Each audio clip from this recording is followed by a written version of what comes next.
Sunday, June 2, The Deadly Consequences of Spiritualism.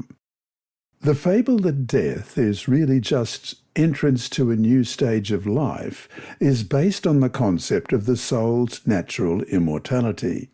This pagan idea infiltrated the church early on as it moved away from its biblical foundations in an attempt to make its faith understandable to the wider Roman world.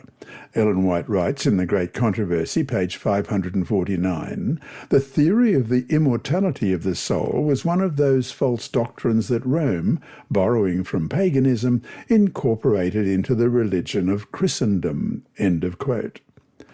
Matthew 10 verse 28 reads, "And do not fear those who kill the body but cannot kill the soul, but rather fear him who is able to destroy both soul and body in hell." What should this verse alone tell us about the supposed immortality of the soul? Let's read it again. "And do not fear those who kill the body but cannot kill the soul, but rather fear him who is able to destroy both soul and body in hell." Matthew 10:28. The Lord forbade his people from involvement in occultism of any kind.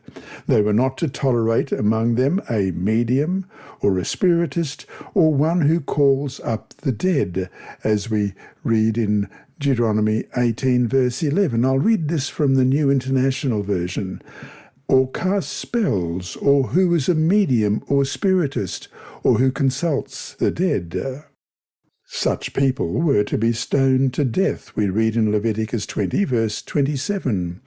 "A man or woman who is a medium or spiritist among you must be put to death. You are to stone them, their blood will be on their own heads." The punishment seems incredibly harsh, but it was designed to protect Israel from worshipping false gods. Witchcraft is demonic. It seduces people into false worship and counterfeits a genuine relationship with God, but it can never satisfy the deepest needs of the heart. Spiritualism is at the heart of Satan's plan to take the world captive. But Jesus, by his grace and power, sets captives free from the chains of evil that bind them. Read Ecclesiastes chapter 9, verse 5, Job 7, verses 7 to 9, and Isaiah 8, verses 19 and 20. What do these Bible passages teach us about death and communication with the dead?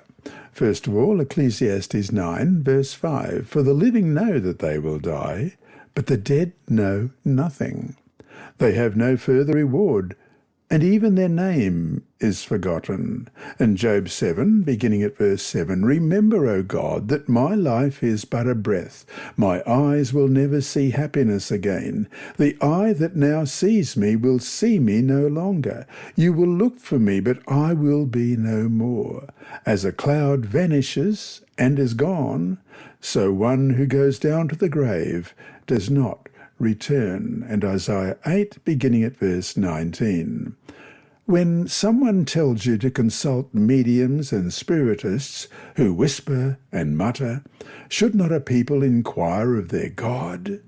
Why consult the dead on behalf of the living? Consult God's instruction and the testimony of warning.